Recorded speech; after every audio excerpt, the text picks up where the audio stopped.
Then they said among the nations, "The Lord has done great things for them.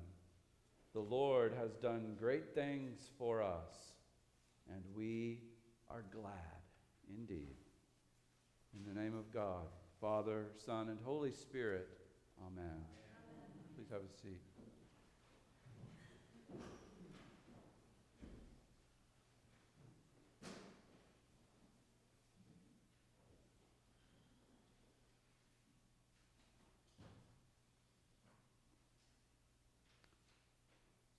Leave her alone.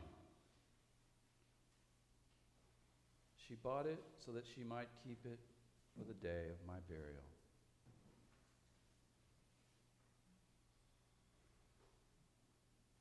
On Tuesdays, most weeks, I gather at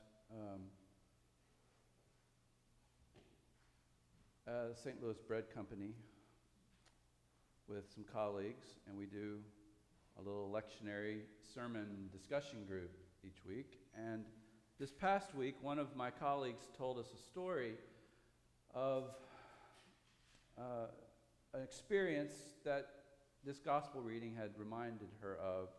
It is a story about dishes.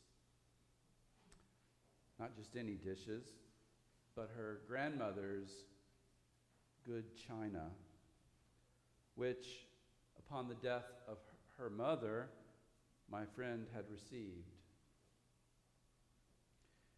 And she reflected how throughout her life she had rarely seen those dishes used. Her mother had treated them like the obviously special things that they were and are. However, that sense of specialness had apparently not found its way into them being used very often for that which they were most capable and obviously designed for, to be used for eating and sharing meals with family and friends. They had most of the time sat on a shelf in a cupboard or something. So when my friend inherited the dishes, she decided that from now on, these beautiful family treasures were going to get used regularly. They would get handled and food put on them and in them.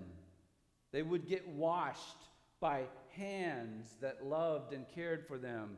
They would get admired and noticed by the guests at her dinner table.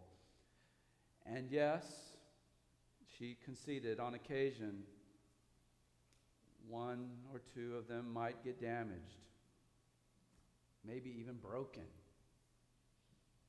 perhaps even broken beyond repair. But what they were not going to do was sit on a shelf collecting dust.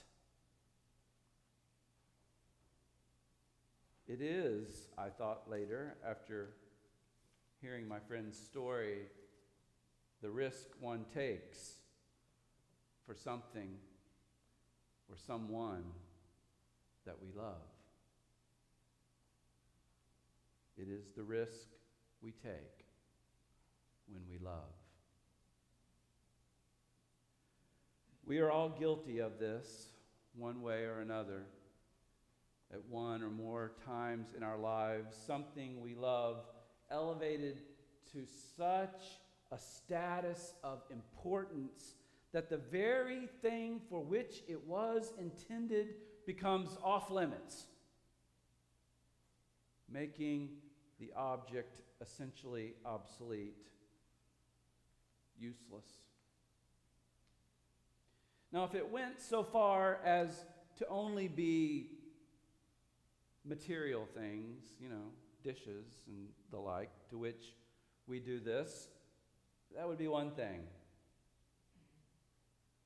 But I want to suggest we also do it with the things that truly matter in this life. Ourselves, our faith, our love. We keep them under a sort of lock and key, held captive by fear, guarded by feelings that usually have very little to do with what's going on in the present moment, with what and who is right in front of us, and more to do with the past. We get stuck, you see. We get stuck, entangled with stored up falsehoods about what's right and what's wrong when it comes to the giving and sharing of ourselves, about what's true or not when it comes to having and sharing faith, and about what's possible or not, even acceptable when it comes to giving love and hospitality to others. Today's gospel reading from John about the dinner party given in Jesus' honor in the home of Lazarus and his sisters Martha and Mary can be viewed as a case study in what we might call extravagant hospitality. It's what life can be like when we choose extravagant living, when we choose to freely offer the good stuff, the very best of ourselves, the very best of our faith, the very, very best of our love. Giving said self, faith, and love to others, all others. Doing so for no other reason than the belief that if something is worth doing, it is worth doing with all that we have and all that we are. Mary understood the beauty of extravagant hospitality. And she demonstrated it in her act of anointing the feet of Jesus with what John tells us was a pound of costly perfume made of pure nard.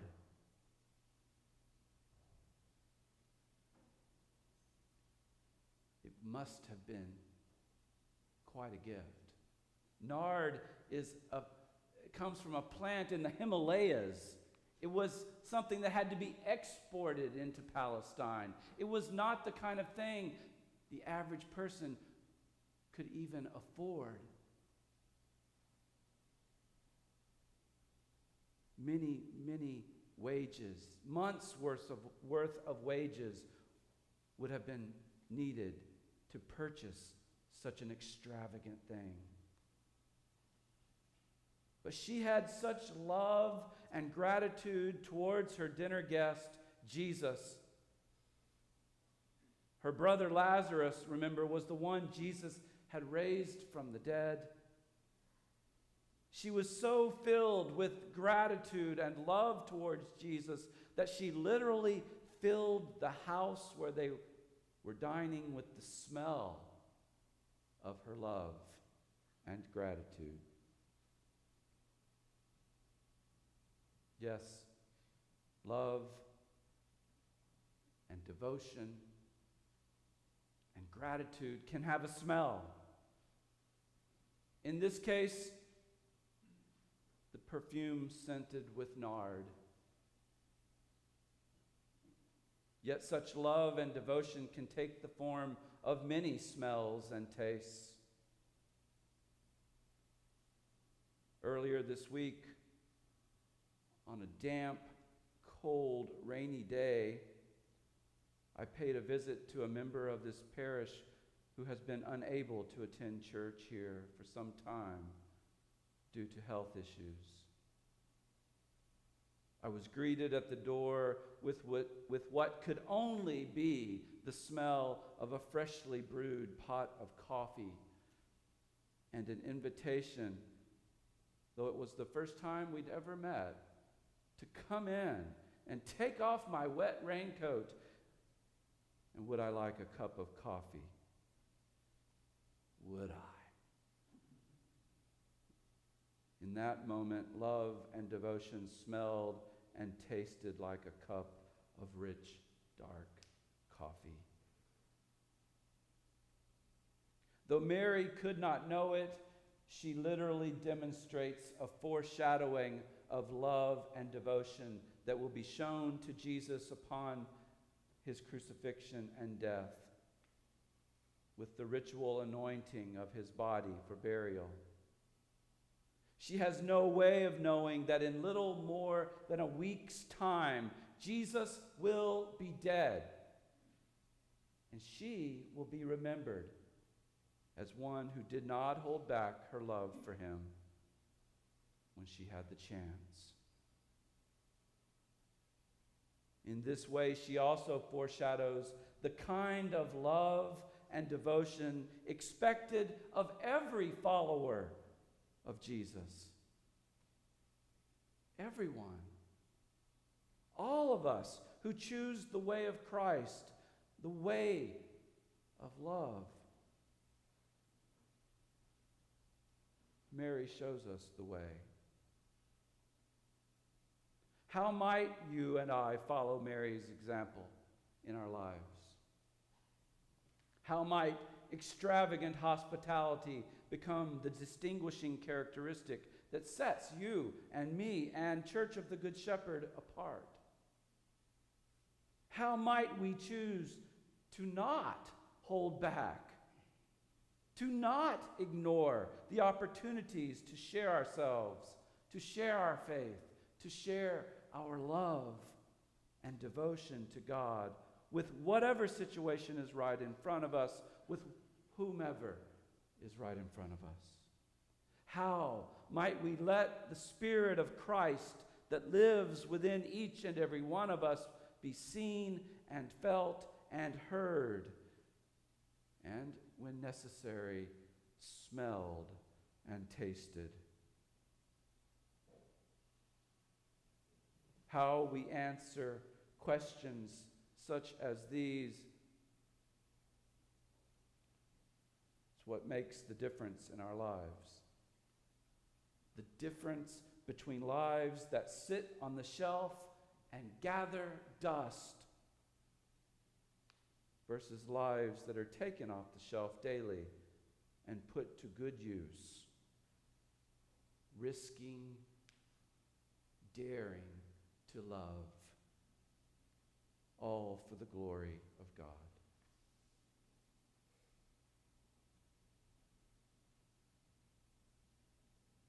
In the name of God, Father, Son, and Holy Spirit.